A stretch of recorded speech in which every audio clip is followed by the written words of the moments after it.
Hello, friends and family. It's been a minute, hasn't it? So I'm here to just do a quick update. I was originally supposed to be going to Chicago this weekend tomorrow to see Mew. Unfortunately, Nick and I will not be able to make it. Both of us are just too busy. I have a fundraising concert. I was going to show a poster, but I don't have one. I have a big fundraiser for the radio show that I do shows on tonight.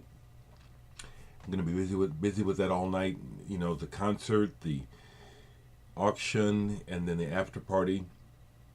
And Nick is preparing to get started on work on his next feature film. So I informed Jonas Bier of Mew that we couldn't make it. He was bummed. We're bummed, but to tell you a little bit about music, I received in the mail yesterday from an artist who I don't know watches me here, but I interact with him on Instagram, and he's a regular listener to my radio show. Solomon Ernst sent me this album along with some artwork that he donated to the Mind and Soul fundraiser for the silent auction. But he sent me this album. I had never heard this before. Jimmy Stewart and Kuntu, an engineer of sounds, on the Cadence Jazz label, released in 1984. I did not, that I can think, know about this cat, Jimmy Stewart, saxophonist. Interesting interview on the back. I've read most of it. This is free jazz with arrangements. I mean, there's structure for the musicians to work out of. And my first impressions is that this is dense. This is dense. Now, I've had a couple of requests recently where people are asking if I could play the records that I'm showing. I'm going to try to play some of this one. Generally speaking, in the past, what I found is that when I play music, some of the videos get silenced, blocked in certain countries. But let's put a little bit of this on.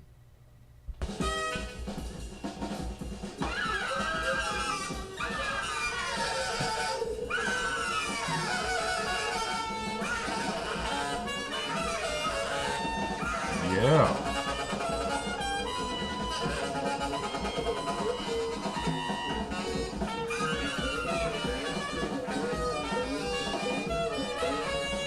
Yeah. That's working.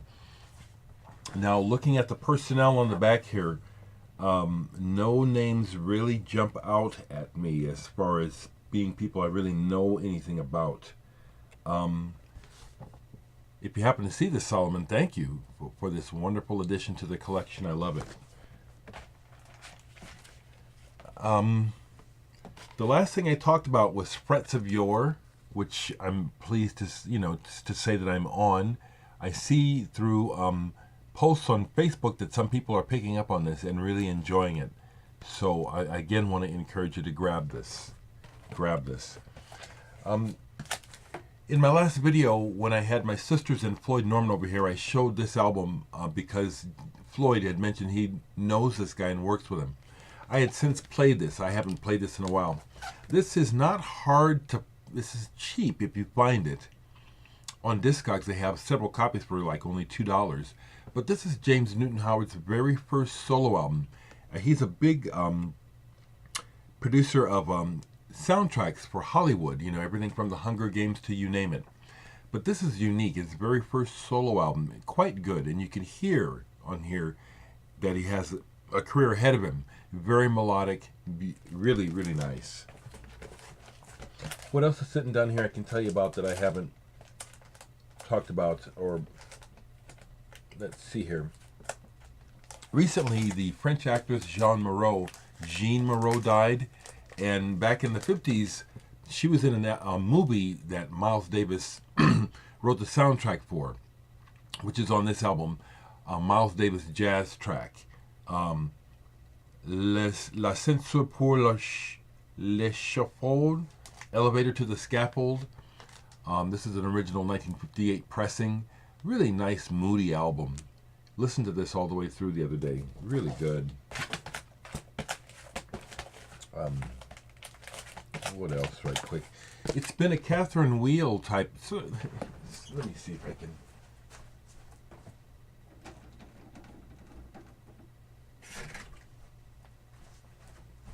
Try to get a little bit of that glare down, but it's been a rediscovering Catherine Wheel type of summer. Bands like Catherine Wheel and Porcupine Tree, for some reason, sound good to me in the summer. Adam and Eve, masterpiece of an album. Just their songs get stuck in my head, and I have to play them over and over again. The last side of this was Goodbye and Dreaming. Awesome. Michael P. Dawson sent me this album, and I've listened to it recently. The Insect Garden. This is a unique album. It's hard to describe. It's not jazz, and it's not ambient. It's somewhere in a world of its own, which is kind of awesome. It's like it's created a world of sound to match Michael's apparent interest in photographing insects. This is really quite unique and good. Hard to describe. Let me see if I can play a little bit of this one, okay?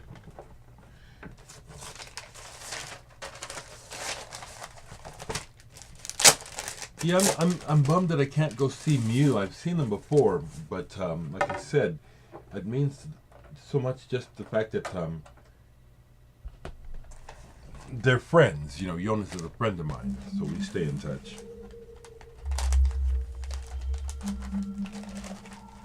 This is the opening to the Michael Dawson album.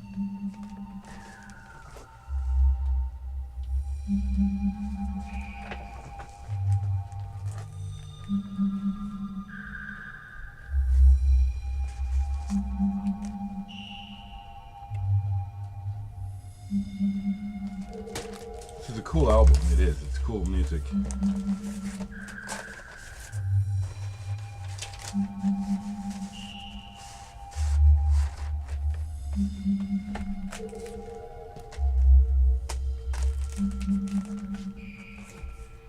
It builds slowly, and it does several different things. It does different.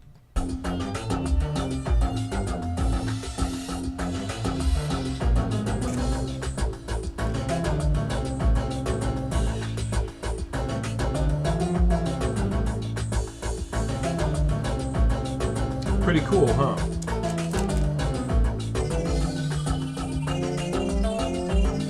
And it goes on from there. An old album, which is just a classic that I played recently.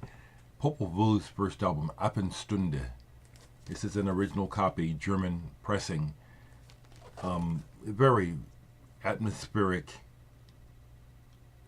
ambient,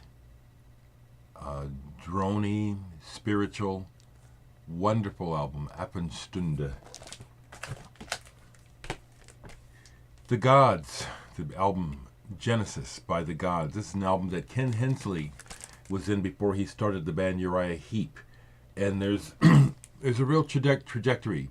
This band sounds like what became Uriah Heep. Kind of on the progressive side. Also on the, there was just this, there's almost a freak beat leftover bit of sound to this. From garage freak beat moving into prog. This is a good album. I got this, this is a record store day reissue where they were doing the multicolored. So I got one of these. Kind of cool. Good album though. Ken Hensley. A long-time Uriah Heep fan. Back when I was a teenager, I saw them in concert twice. And at the time, some of the best music I had ever seen at the time. They really put on a good show. This is an odd album that I keep it because it's just kind of odd. The name of the band is The Difference, and the name of the album is. Record was pressed in Italy. I don't know if the band is out of Italy. I like the cover. I don't know that I really recommend this. I just played it again, and it just not sure what this band was trying to do with this album. That's the best thing I can say. It's more fun to look at than to listen to, and yet I keep it. This is one of those kind of albums where it's like I took a chance on it, and if I were to go to sell it now, I mean, I probably couldn't sell it because no one else knows about it except for me and maybe the people that made the album. The last thing I'll show is this first album by the band Dust. Marky Ramone, Mark Bell was the drummer. This album is also of interest to Kiss fans because the guitar player Richie Wise produced the first Kiss albums, and this is just a great hard rock album. Dust, just really good, really good. Gonna keep it brief. Not much to say about things other than just trying to keep the cart on the road and trying to stay happy. No point in commenting about social issues. The world is just unhinged, okay? Keep the records playing, keep the music flowing. Be well.